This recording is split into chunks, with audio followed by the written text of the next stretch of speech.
Stoller, du nom de celui qui a introduit le korfball en France, se tenait dimanche au gymnase Lacoste d'Andrézieux-Boutéon. Ce sport que les Français découvrent depuis les années 80 et les Ligériens en 83 est le seul à proposer une véritable égalité de nombre entre garçons et filles. Et cela va même plus loin puisque les 4 joueuses d'une équipe se voient directement opposées aux 4 de l'équipe adverse. Idem pour les hommes. À Andrézieux, les villes d'Annonay et de Roche-la-Molière étaient représentées et se sont disputées la petite finale. Résultat 14-12 en faveur d'Annonay.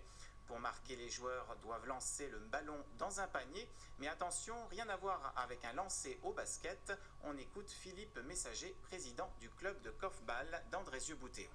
Les paniers sont plus hauts. Les paniers sont plus hauts. Il y a depuis quelques années qu'ils sont en plastique. Avant, c'était des paniers d'osier. Ils sont plus hauts, ils sont 3,50 m, donc c'est 20 cm de plus qu'au basket. Il n'y a pas de planche derrière. Et puis, chose qui paraît, on ne voit pas le cercle en fait. Donc, c'est plus difficile à tirer peut-être. Surtout que, comme on est pressé par l'adversaire, comme on doit être démarqué pour tirer, il y a des tirs qui s'exercent à 10 mètres, 10-12 mètres, ça arrive. Et puis, pour nous parler plus en détail de ce sport, je reçois Hélène Messager. Bonsoir. Bonsoir. Alors, ma première question, vous faites partie donc du club andrésien de korfball. Oui, tout à fait. Vous êtes la femme du président. Oui. Qu'est-ce que le korfball? Alors le korfball, c'est un sport collectif mixte. C'est ce qui fait sa grande caractéristique. Cette idée d'égalité des hommes et des femmes sur un terrain, c'est quand même quelque chose d'exceptionnel. C'est ce qui m'a beaucoup séduit d'ailleurs dans ce sport. Ça vient un petit peu de Hollande. De Hollande, voilà, c'est ça, des pays nordiques qui vient ont des cette pays tradition. Tout à fait, oui. Donc du coup, moi ce qui m'a beaucoup séduit dans ce sport, c'est cette idée qu'on pouvait avoir sur un terrain 4 hommes, 4 femmes avec une véritable égalité. Et ça ne se fait que si les règles sont construites pour cela. Alors, vous nous avez un ballon. Qu'est-ce qu'il a de particulier? Alors, il est un tout petit peu commun avec le foot. Oui. Mais on ne l'utilise pas de la même manière, puisque nous, il s'agit d'aller le mettre dans un panier qui a 3,50 m. Alors justement, le panier, quelle différence avec un panier de basket? Il n'y a pas de plaque derrière, il n'y a pas du tout, donc on n'a pas du tout la même façon de tirer, il est beaucoup plus haut.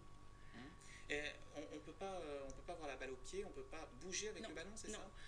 Ce qui est intéressant justement par rapport à cette idée qu'on a des hommes et des femmes qui jouent ensemble, c'est que les contacts n'y sont pas autorisés dans ce sport et qu'on ne peut shooter que quand on est démarqué. Donc on privilégie la vitesse pour le démarquage et puis l'esprit collectif, puisqu'on ne peut pas se déplacer avec la balle. Donc il est indispensable que ce soit une équipe qui joue ensemble pour gagner. C'est un jeu finalement très stratégique. Ah oui, absolument. On a d'ailleurs des stratégies sexuées, puisque les hommes ne peuvent pas couvrir les femmes, c'est une position conventionnelle, et les femmes inversement non plus les hommes. Donc on est obligé de passer par des stratégies sexuées, ce qui est quand même très intéressant. Alors justement, est-ce qu'on voit des différences? Est-ce qu'il y a plus de capacité des uns que des autres? Non, comment ça se passe? C'est ce qu'il y a de super dans ce sport, c'est qu'on a besoin de tout le monde. Et je peux vous dire qu'à la finale qui s'est passée hier, hommes et femmes avaient le même combat pour gagner. Alors comment on se complète dans ce sport? Comment les femmes complètent les hommes et les hommes complètent les femmes? Est-ce qu'il y a des stratégies différentes? Comment ça se passe? Oui, puisque pour arriver à marquer un panier, il faut s'appuyer sur l'autre sexe. Ce qui est quand même, dans une philosophie de la vie, extrêmement intéressant. Et on a des grosses équipes dans la Loire. Est-ce qu'on est un secteur où il y a beaucoup de joueurs? On a 140 licenciés dans la Loire. Sur le club d'Andrézieux-Boutéon, nous sommes une vingtaine. C'est vrai que c'est un club qui est en redéfinition, on va dire, cette année. On était dans le championnat fédéral et puis malheureusement nous avons 5 joueurs, parce que nous avons de jeunes joueurs qui sont partis dans d'autres régions pour des études. Donc il a fallu repartir avec des nouveaux, donc on ne pouvait pas espérer une réussite en fédéral à la hauteur de nos espoirs. Mais ce qui était important, c'est que ces jeunes-là se lancent et s'essayent dans ce sport. Ça fait beaucoup par rapport aux autres départements? Loire-Ardèche sont quand même les lieux privilégiés de développement du korfball. Alors je sais que quand le korfball est arrivé en France, justement, il est arrivé dans les premières années ici dans la Loire. Oui, à Bonson. À Bonson, le club de Bonson. Et pourquoi?